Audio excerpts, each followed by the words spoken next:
So we want to welcome everybody that is in the room, but also those people who are online. And thank you for coming to this session, Beyond Police, Holistic Approaches to Preventing Extremism in Policing.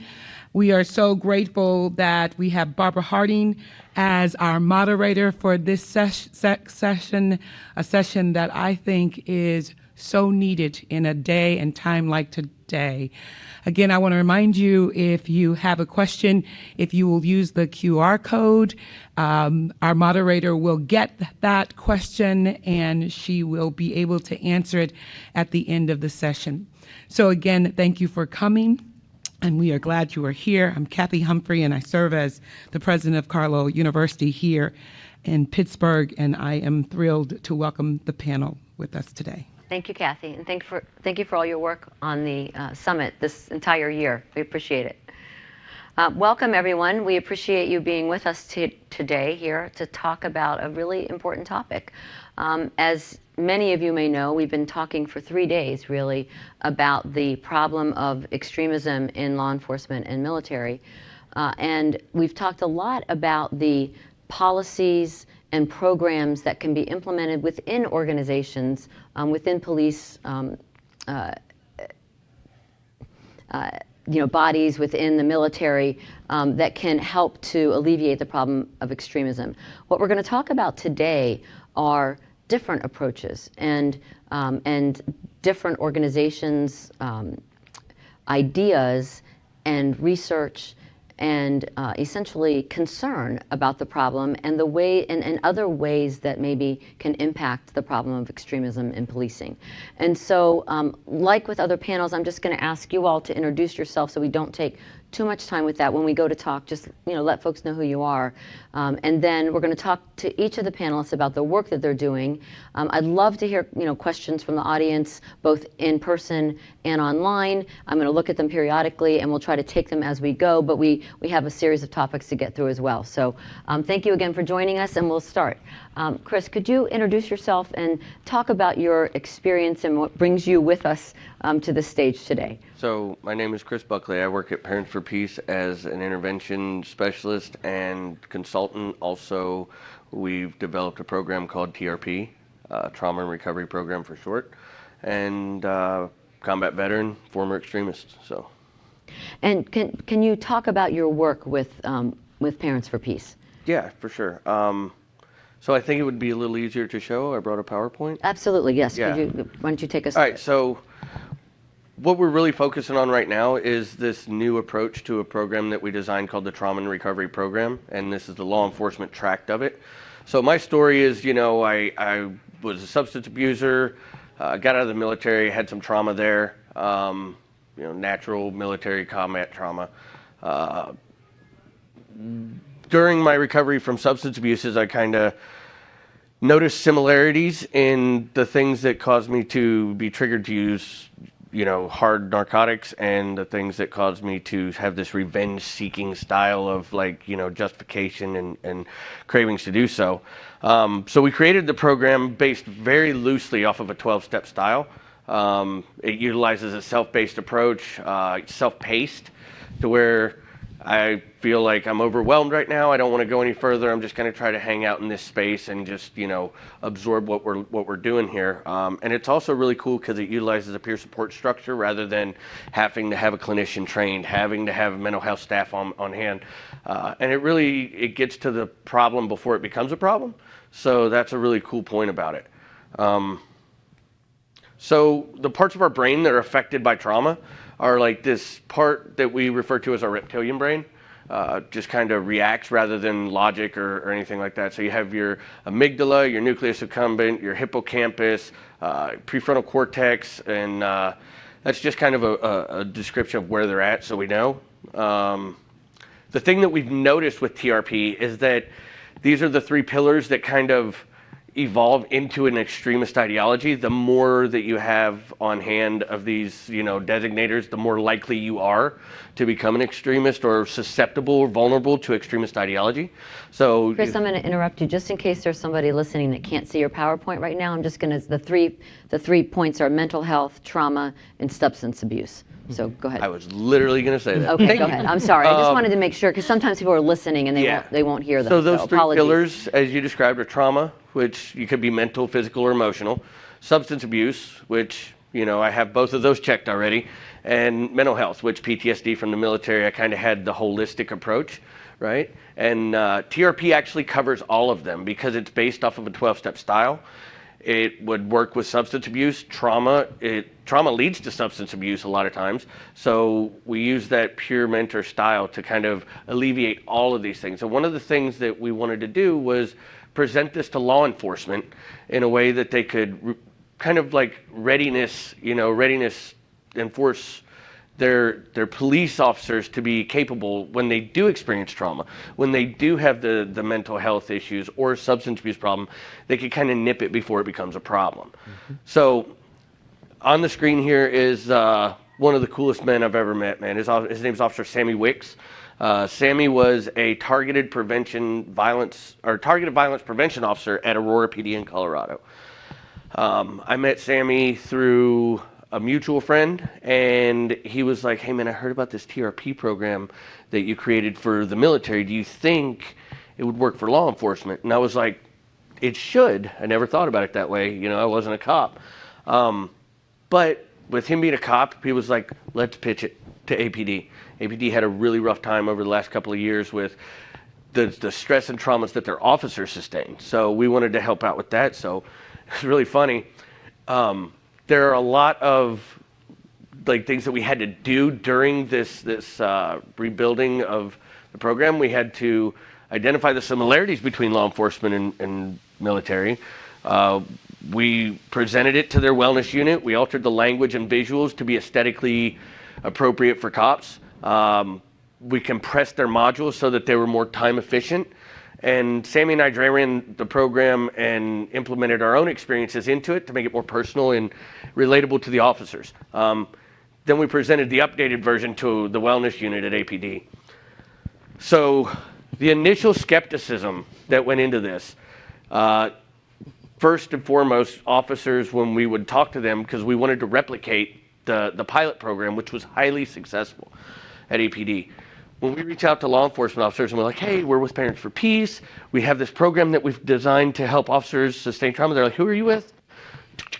And then they're like, whoa, there's no hate in our unit, not in our police force. Like, we don't tolerate it. And I'm like, okay, well, once you talk a little bit more about it, that you start to realize that there's a very sensitive language around anything to do with hate, extremism, radicalization in the police force, kind of like the military. We're very sensitive creatures, okay? After the first couple of sessions at Aurora PD, they were like, "Oh, so we're not going to call it extremism. We can call it trauma. We all have trauma, right?" Like, yeah. So it was successful because we reframed it in a way that was acceptable. One of the things that really stands out is there was an officer, and I'm not going to say his name, but he was with APD, and I will remember him till the day I die. The first two sessions, and I think Emma was on this with us when we had this training. You weren't? Okay. So this officer was like, "I don't even know I'm here, man. Like, I don't have trauma. Like, I don't even know what trauma you want me to talk about." I was like, "Well, let's start slow. Let's just go through the training, right? Let's see what comes up." And that was at session 1. By session 4, he's like, "Man, I didn't know I was carrying all that stuff with me, and it affected the way I policed." And we create confirmation bias, prejudice. There are cops that I've spoke to that know what they're doing. As soon as they get there, they know I'm taking them to jail. They preconceive this idea that, oh, well, this is a person of color. They probably have drugs or warrants or this and that. So we really help to let them decide that they might have had some preconceived ideas and notions around what they did. And it was a really great experience. So the goals for this TRP program in the future is we want to continue to partner with any law enforcement agency, any other organization that's doing this work, because the I in we, it doesn't exist. There is no Parents for Peace doesn't do this work. We need law enforcement officers. We need other organizations and NGOs and just any partner, right? We want to mitigate the risk to our communities, but I feel like we spend a lot of time talking about like the big bad extremist, and we need to destigmatize that. Extremism is a human issue, and when we realize that there's human responses to it, we can mitigate the risk to our officers too. We want to minimize negative trauma responses, reactions that cops go through, and we've seen things with the George Floyd issue. We don't know the history behind that, but we do, through your reasonable inference, that was a trauma response to something that shouldn't have happened. We want to educate officers on what trauma looks like, how they can handle it, how they can grow from it, and how they can become force multipliers in their divisions and help other officers that might fall under them or that they come with. And we want it to be sustainable. We want to create sustainability amongst this model. We want to scale it, we want to grow it, and we want it to be available and not just an idea on a piece of paper. And with that, I will relinquish the coveted remote. Thank you, Chris, for all the work that you're doing in this area. I think it's really impactful. Wait, you're wrong direction. Sorry, folks. So I want to talk next. Emma, could you talk about your work with Parents for Peace, but also how it is that you all came to work together and how it is that you think this program is being effective in starting to help diminish extremism in policing? Of course. So my name is Emma. I'm the program director at Parents for Peace. And so I'd like to contextualize a bit more as well the trauma and recovery program in the whole of society approach that Parents for Peace has as an organization.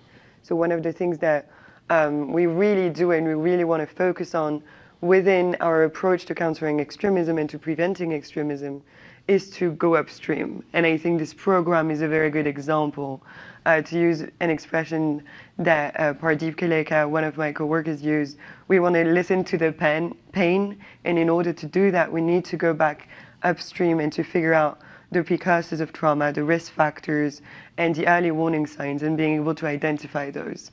And so part of the approach that we had was, so we initially have this hotline that people and families can reach out to, and if they're worried about loved ones into extremism. So it's mostly families and parents calling us about their children. But part of this work, discovery and research found that trauma, as Chris was mentioning, was a very big risk factor when it came to radicalization. And so when we started to analyze the data a bit more, we started to identify vulnerable populations because of this very high exposure to trauma. And so the big two populations that we've been talking about at this summit as well are the veteran community and law enforcement, because of the experience that they do have within their environment, within their work, but also in the recent years, especially when it comes to law enforcement, because of the public opinion that has changed and that has shifted in a more negative sense about law enforcement and having to handle the internal trauma of the work itself, plus the external exposure to public opinion, to criticism, etc. And so the work that we've been doing ever since we've piloted this program with Chris a year ago has been to try to actually do outreach to law enforcement and to police departments. And so we initially started to create this database. We went state by state, and our focus was to identify which law enforcement police department had a mental health task force, or what they call a wellness unit, that addressed those questions when it comes to internally for law enforcement officers to have access to some form of mental health care or general care when it came to the exposure that they have to the work that they do. And so we face many hurdles. First, because there's not that many that actually have wellness units. They also are located in areas that promote mental health funding, which are going to be states more like New York or California than Alabama or Arkansas. And so we definitely have faced an issue there as well in the focus that we've been able to put and the commitment that we've been able to give to certain areas more than others. We've also had a few difficulties. reach in this cold call, because as Chris was mentioning, when we don't mention the work that we do generally, we mention the program itself, but the first reaction is to Google us. And so when they see the buzzwords radicalization, extremism, then we're met with a lot of coldness, Pushback. to put it nicely. And so pushing past that has been a real challenge, but it's forced us to adapt and to have some like lesson learned and best practices in order to do that. And so we had a few wins recently. We've been able to partner, and it happened in the last few weeks. We had conversation with Buffalo PD, Arlington, Honolulu, and Sacramento. So these are all ongoing conversations in order to be able to familiarize, because there's so many different positions in ranking as well. So it has to go through different people in order to be validated and in order to be accepted. But we had interest, we had positive outcomes in the way the conversation has been going. And it's really those people that are working within those wellness units. Something very often that we also use is suicide as a parallel outcome often when it comes to the presence of those different trauma. And because there's a different discourse around suicide that is rooted in its public health approach, which is what we're trying to bring with the extremism and the radicalization, then we have more positive responses and people willing to engage with us. And so we've, as I mentioned, had a few obstacles. So the lack of access to the information is quite big as well. Having to do ourselves the research, and we had a very, very, very committed intern that would spend hours a day like trying to call random police departments across the United States. So that takes a lot of work. And I think a potential deliverable for this would be to have access to the information, to have a database that lists all the wellness units that exist within the police department for us and any other NGO interested in producing those services and providing those services is able to access it and not have to go through this whole, which it's not a waste of time, but resources that could have been used and instrumentalized in a way better way. The defensiveness I've mentioned, I'm sure will be mentioned, so I'm not going to expand on it, but I think it's important. And finally, the lack of wellness units, because you can't really do much if there's no awareness already of the need for a wellness unit within the police department. And so I think all of those work hand in hand. And we can definitely, there's some things that are short term and more longer terms. I think the access to information is something that we can tackle very quickly. The lack of wellness units might take a bit longer, but those are actual deliverables and changes that we can see and implement. And that I do believe on a longer term could be very beneficial to everyone, even working within the field, parents, therapists included. So I can't help but think of the triangle that you showed earlier, Chris, and the trauma, the substance abuse, and the mental health issue. And I'm thinking, I think it was the first day we were all together, and I actually don't remember who said it, but somebody talked about the signs are in the home and the schools. That the signs for somebody who might ultimately become an extremist are in the homes and the schools. And so I'm thinking about young people who are not yet police officers or going into the military. Was it the deputy secretary?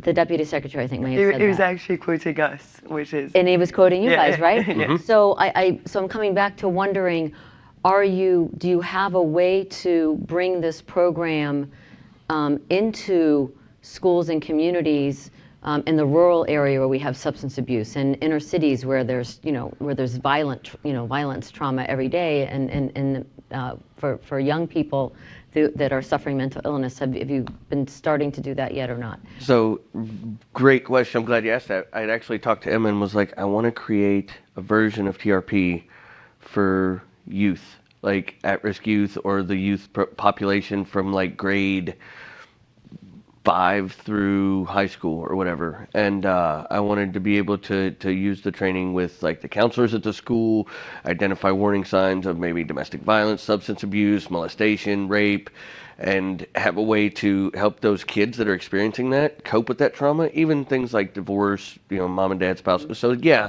we're definitely looking at it, and one of the things that really makes TRP a unique program is the fact that we don't just implement what we think would work.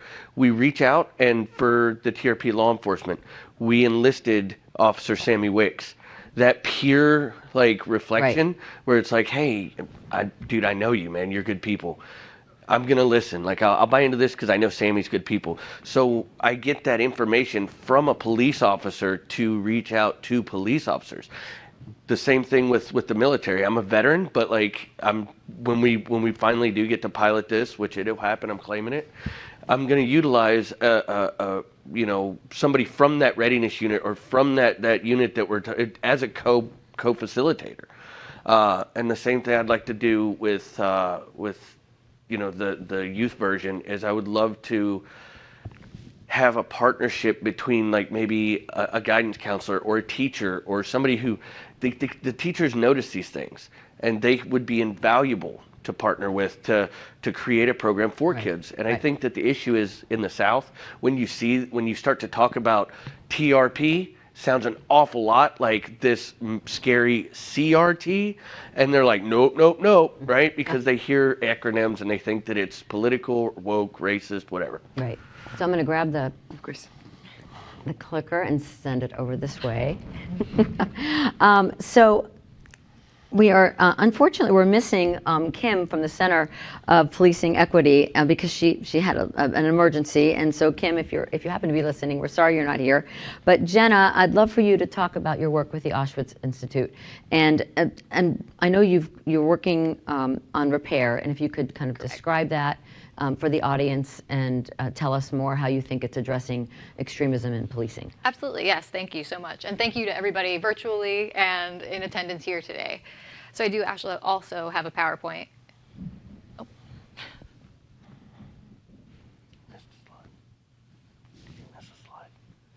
It is not the Eradicate. I did not start with the Eradicate hate slide. Is it?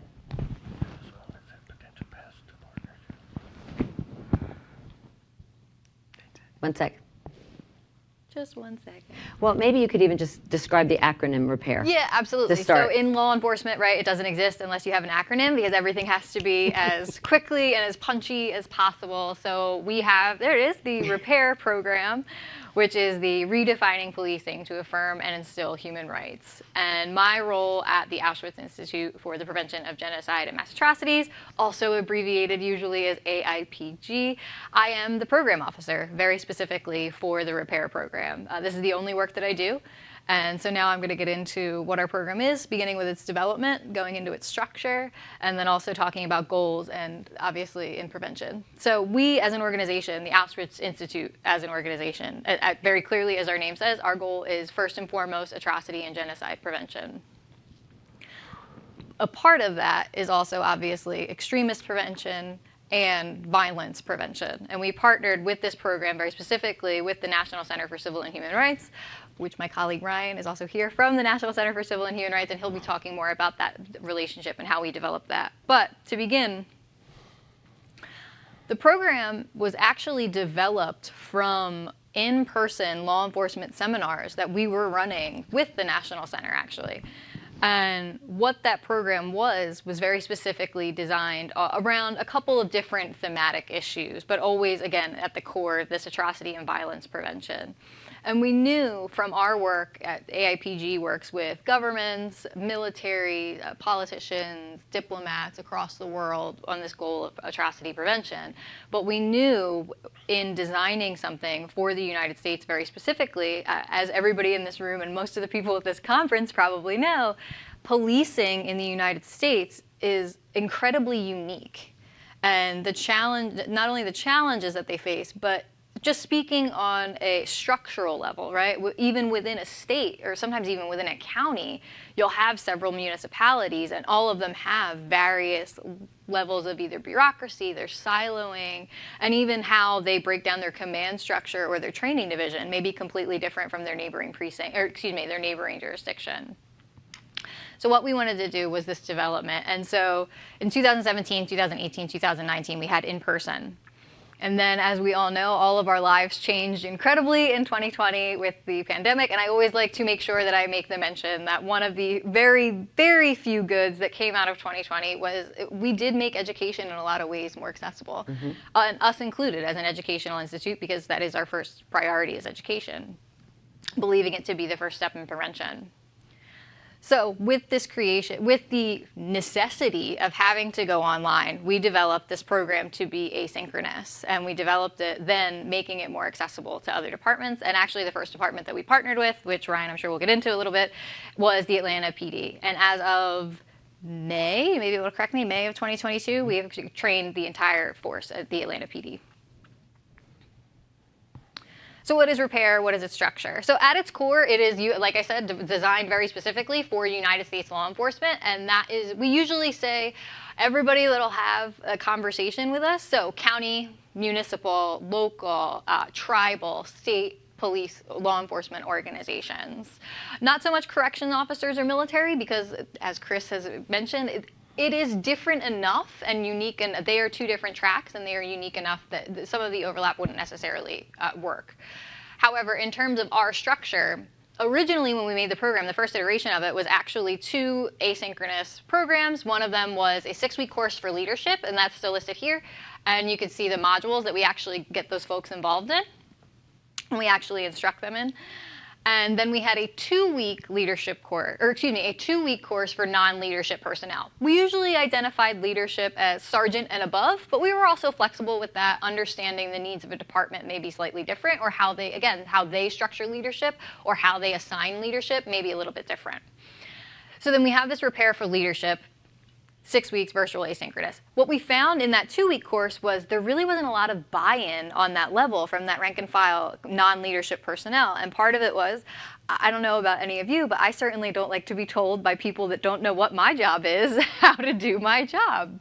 And it was a reasonable criticism and one we really took to heart. So then in wanting to do better and wanting to do more and make sure that this program was really meeting the needs of law enforcement, we moved to a training of trainers model. And yes, it's TOT, right? Another acronym, but this really genuinely is a training of trainers program. So our staff from AIPG, our teaching staff, instructorial staff, goes to departments, meets them on their turf, and we talk to them. And after doing some research and some pre-meetings about, okay, so yes, we want you to instruct in these core concepts in social identity and deeply divided societies, policing and traumatized communities, and the impacts of the history of policing on policing behavior.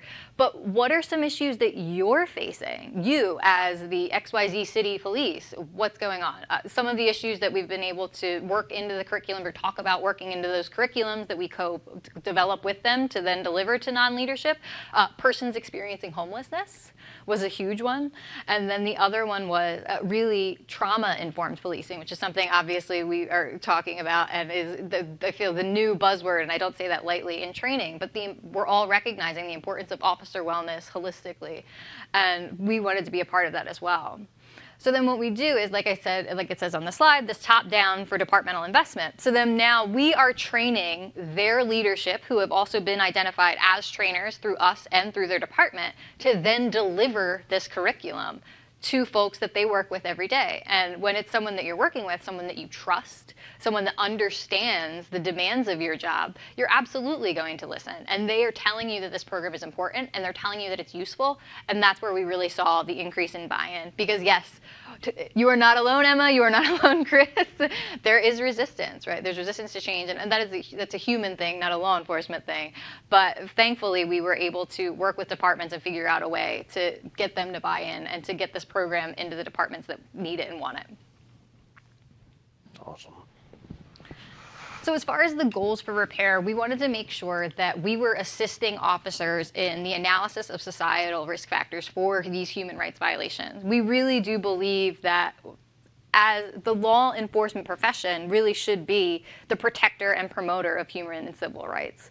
That was really our goal in designing this program, and we wanted to also emphasize the crucial role in many different modules and in case studies about how law enforcement is it's protecting the people, right? And a lot of law enforcement view themselves as protectors, and as they should.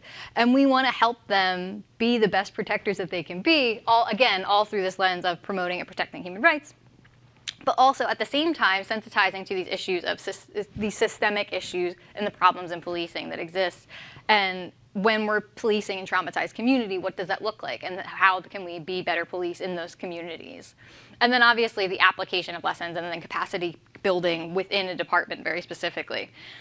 And I wanted to make sure that I ended very quickly, if you'll excuse me. We developed this program. Yes, we had our experts in atrocity prevention, social psychology, law, history, all of those things, African American history.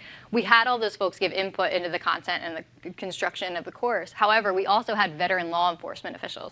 And one of the folks that really worked with us was this may be familiar with some that are listening and some that are here. It was Chief Chuck Ramsey from Philadelphia, Washington, D.C. He's worked all over, and he was influential, and many others were as well, in helping us develop the curriculum.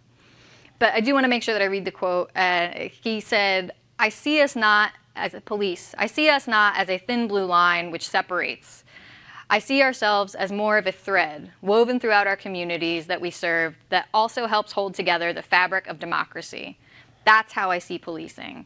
That's how I see the role of police." And our training seeks not to replace that thread or tell that thread that it would be really better off as twine and it shouldn't be trying to be thread, but really to assist that thread's exceptionally tough job of forming democracy. Thank you. Thank you. Pass it along. I don't have a PowerPoint. Oh, that's right. Jen and I worked together, and just wanted to give you a little bit of background on how the National Center for Civil and Human Rights came into this work. And, you know, we are a 47,000 square foot museum located in the heart of downtown Atlanta, and we tell the story of civil and human rights. And we start with Brown versus the Board of Education. We're also the only place in the world where you can see Dr. King's papers rotated on a regular basis. And we connect it to global civil rights movements as well. And when we're talking about this work around democracy and civil rights, it's one of the reasons why we partnered with IPG initially. And again, that was a smaller program between 2017 and 2019 that was really focused on FBI, Secret Service, and a variety of other folks. And again, as Jenna mentioned, when the COVID-19 hit and we were all sequestered in our homes, there was also this outpouring for a response, especially in regards to the murder of George Floyd. And for years, the National Center for Civil and Human Rights had been fielding from people all over. We opened around 2014. We'd been fielding requests from all over to do some kind of training, not just around policing, but also diversity, equity, inclusion, which we launched as well. But in terms of policing, that's when we started having these deeper conversations about where could this go. There needs to be a deeper conversation. I would tie it a little bit to some of the work we found in our diversity, equity, inclusion work. There's a book by Pamela Newkirk called Diversity Incorporated, The Failure of a $1 billion Industry. And it's the idea that she looked across the variety of industries that were claiming to do great, incredible work around DEI, but really weren't doing a whole lot.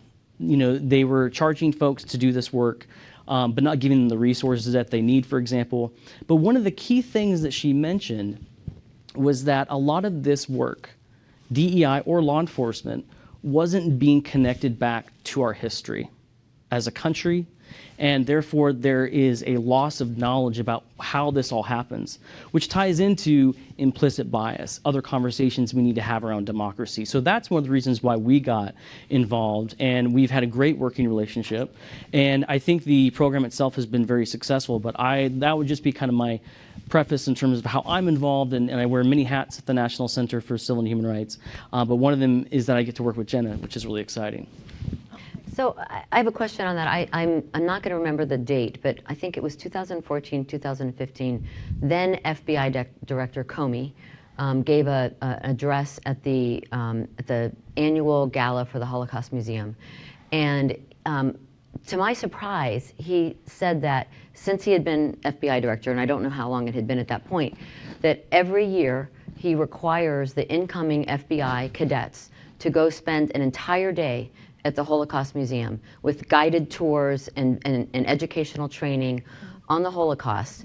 And he explained that, you know, he felt like he wanted his agents to understand the history of Nazism and how individual officers who had been normal, you know, kind of normal political animals before Nazism, you know, they just wanted to be law enforcement officers, or they decided that was their best career path, how they became, you know, came to be, you know, enforcers of Nazism, how, you know, neighbors who used to, you know, take soup to each other when they were sick came to be followers of Nazism. And it was really powerful.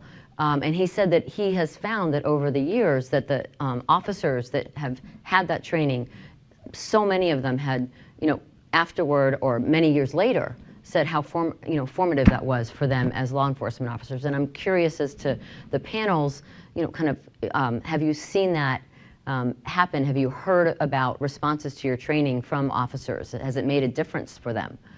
Well, I'll just say that in terms of the unique partnership that we have, going back to what you were mentioning in terms of power of place. So, you know, we're a museum, we're an educational campus with a museum at our heart. So our job every day is to tell the story. And I think every time that you're able to witness and experience you know, the exhibits, it just is an added piece of education that you can put into your mind, and places you in a position where you have to be literally confronted with what folks have had to deal with. And so I think it's been critical. Jenna, maybe you can speak to that, but I think that we've definitely had a response when people are able to come to the center for training. They leave there profoundly changed. In terms of what they've seen and what it all means, and making these connections that maybe, you know, looking at just a book or a curriculum that's nice, but to have experiential exhibits and conversations in a place that has so much power. When you have Dr. King's writings right there before you, it is a powerful experience that I think is really additive to what we're trying to do. Yes, I would absolutely agree. And that is one of the advantages to then coming into in-person, back into in-person, is the power of place.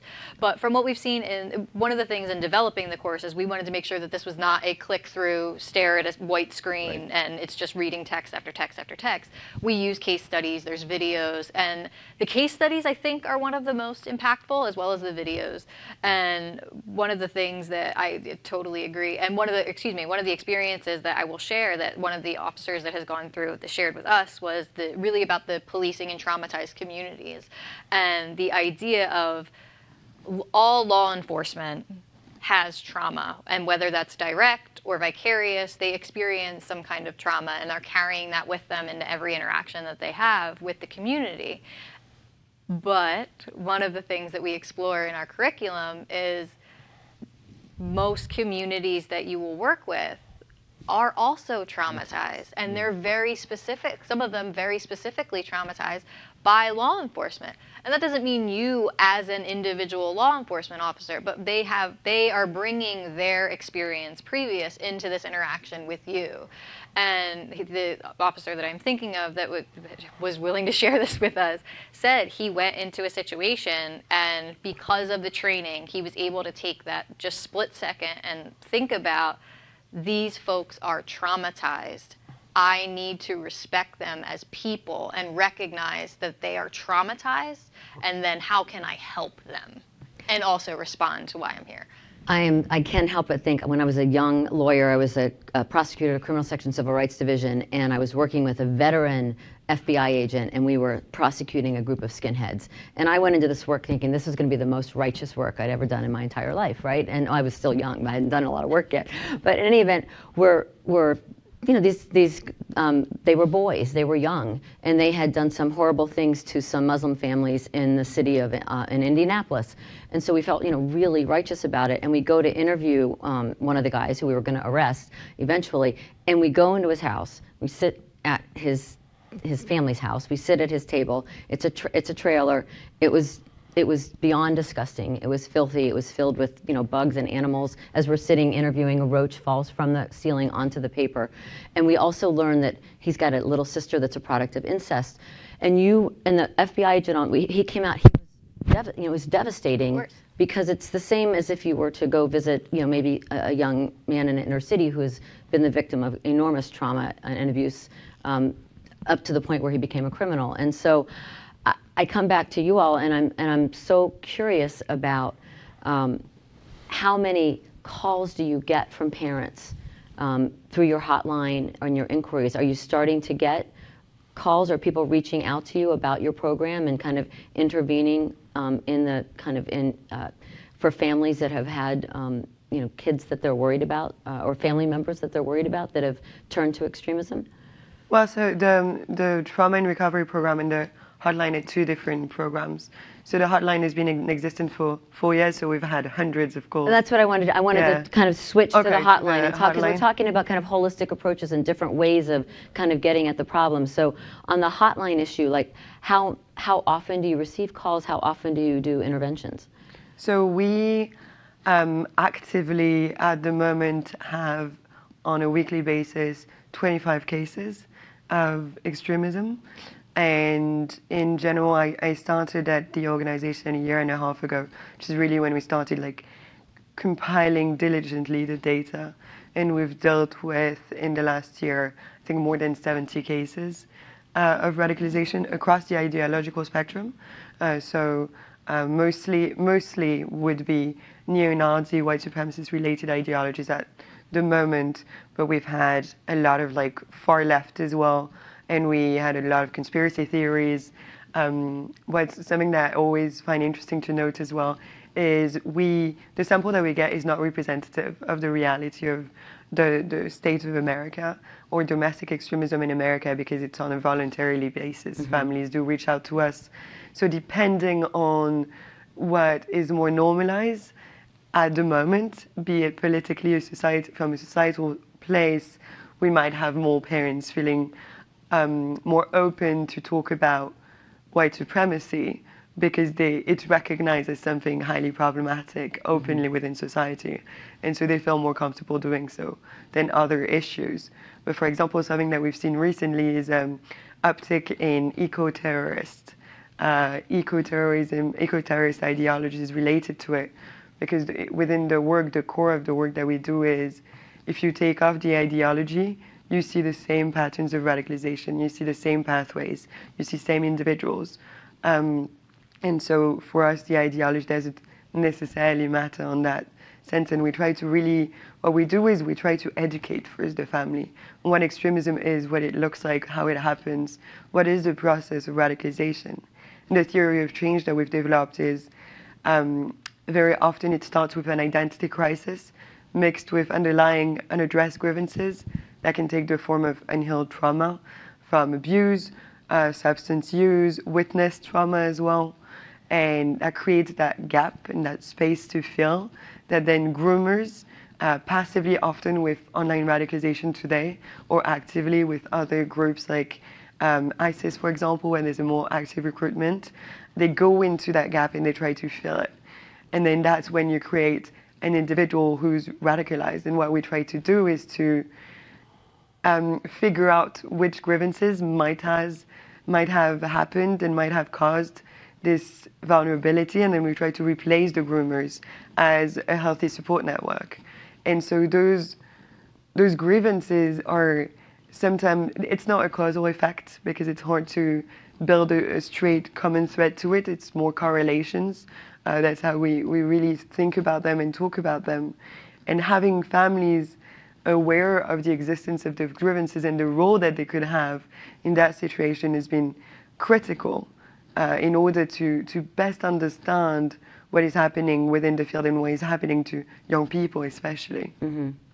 So it's interesting, on an earlier panel, one of the officers from the United Kingdom, I'm reading because I want to get it right, he opined that additional training won't solve the problem of extremism in policing, that true change occurs only when the normative culture is transformed and leadership of organizations changes the expectations of what's acceptable, within the organization. And I feel like that the programs that you all are doing is kind of trying to get at that. It's trying not just to give like training on what is an implicit bias or things like that, but you're really trying to change the norms within the organization. And I'm curious, have you had any feedback, for instance, from Atlanta? Have you had any feedback from the organization, from the leadership, that they've started, that they feel like they are undergoing a transformation? Not specifically Atlanta necessarily, but there have been other departments that, you know, I was on that I was in the attendance at that panel, Right. actually, and I was like, oh yeah, that's what we're doing actually. Right. And that is why we approached it from the, you know, I say middle, right, because it's really the sergeants, lieutenants, captains, the folks that are every day with and supervising folks, and that they are the change makers, right, and they are the people that are going to be able to make that cultural change and make those cultural shifts in the department. And that was another reason that we really moved to this idea of, when we do a course, when we have a cohort for a course, it would be a singular department, because then those conversations that are happening online can then be taken offline, and that cultural shift can actually happen. And there's definitely been some, I'm thinking of at least 2 departments that have come back to us and said that this really helped, and that this also opened the door to have harder conversations about officer wellness, and it opened the door to talk about the culture inside, and, you know, maybe that there's bias within some leadership, or there's some racism within the culture that isn't really being addressed, or sexism that really isn't being addressed. And then by our training being given to the whole department, that opens the door for that conversation.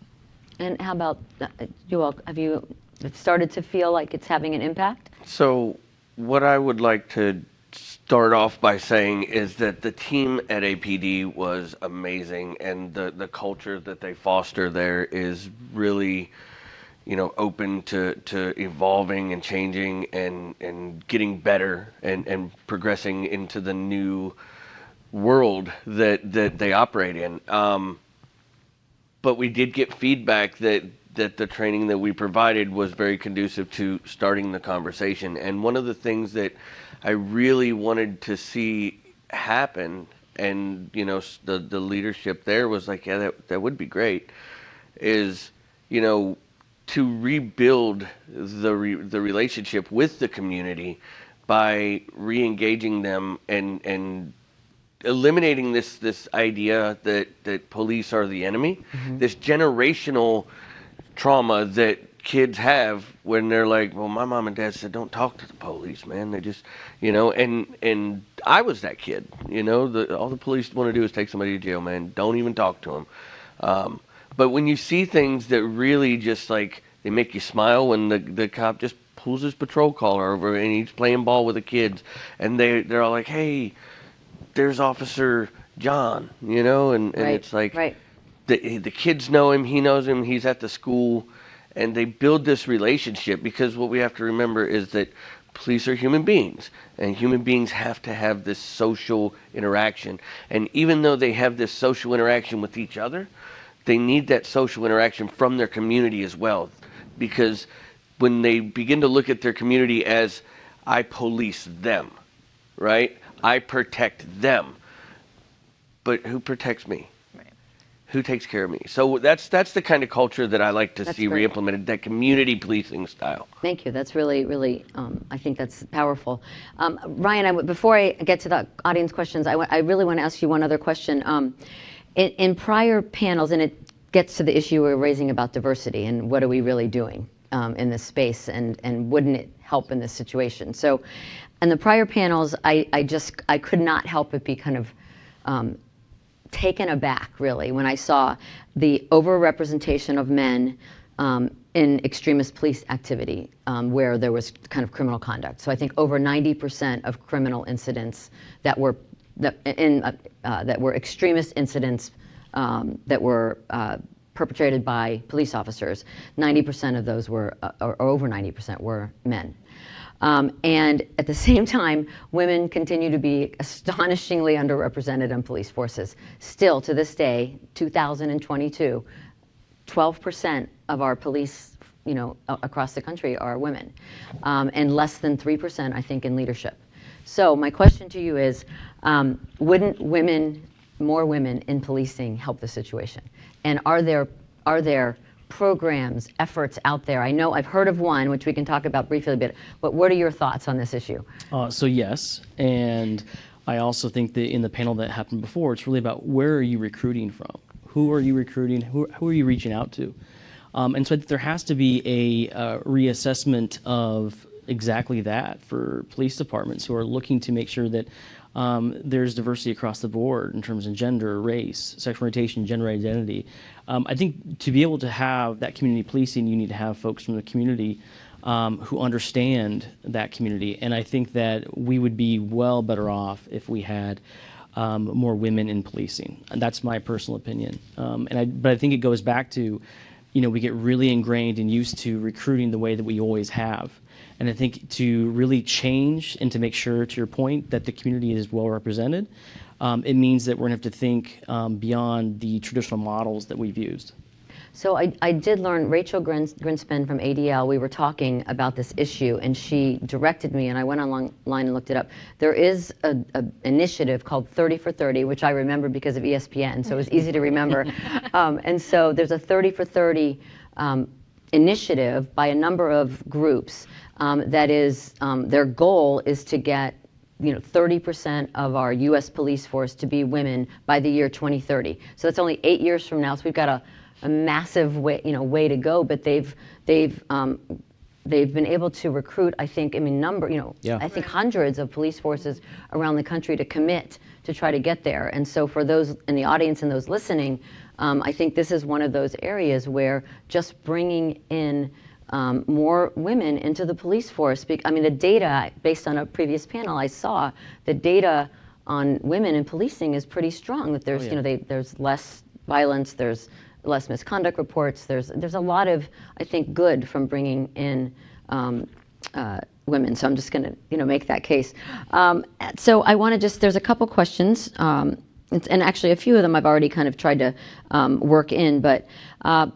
One question I think directed to the trauma program, to try to avoid the defensiveness that comes from hearing the words radicalization and extremism. Is there any thought to changing the language to focus on the parts of TRP, MH, SA, trauma, which are more accepted issues within the military, veterans, and law enforcement communities? So, yes.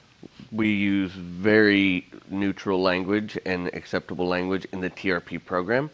The problem is that where we work for Parents for Peace, and when you pull that up and do a quick Google search, you don't see it's not TRP, it's Parents for Peace, helping families come together. So I think that we're in the process of trying to figure out how we would like to structure our website moving forward to maybe have that information in there, but to where it's not like the first thing you see, right? So, although it is how we started, it's where we got our start was extremism and helping families support each other and creating a Parents for Peace network around extremism, around violence, and it's kind of like things evolve, right? Like we're always going to be Parents for Peace. We're always going to, that's where we come from, but we're just trying to figure that part of it out, right? Okay. So TRP is like its own separate initiative under Parents for Peace. Right. Like repair. And that was something that we obviously also experienced. Imagine calling a police department and saying you're with the Auschwitz Institute. Exactly. That Auschwitz? Yes, that Auschwitz. The one and only. And the work that we do, it is genocide and mass atrocity prevention, right, at the more global, more international scale. But then we do have this repair program.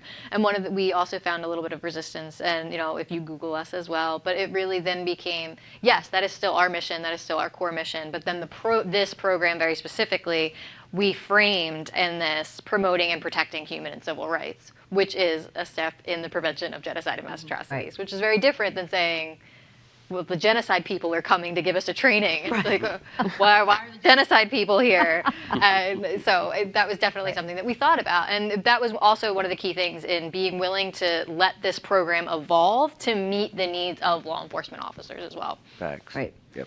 Now, are there any questions in the room? Yes, sir. Just a suggestion, maybe not a question. I love what you're doing. It's really good work. I would be focusing on policing, appropriately so in the context, but also in terms of genocide prevention and think about fire departments. There's many of them. There's a big group of people. That's right, I've heard about that. Police. Not in every neighborhood, but it's a badge. You still represent local government. And fire department often comes on scene with police officers if someone's hurt. certainly.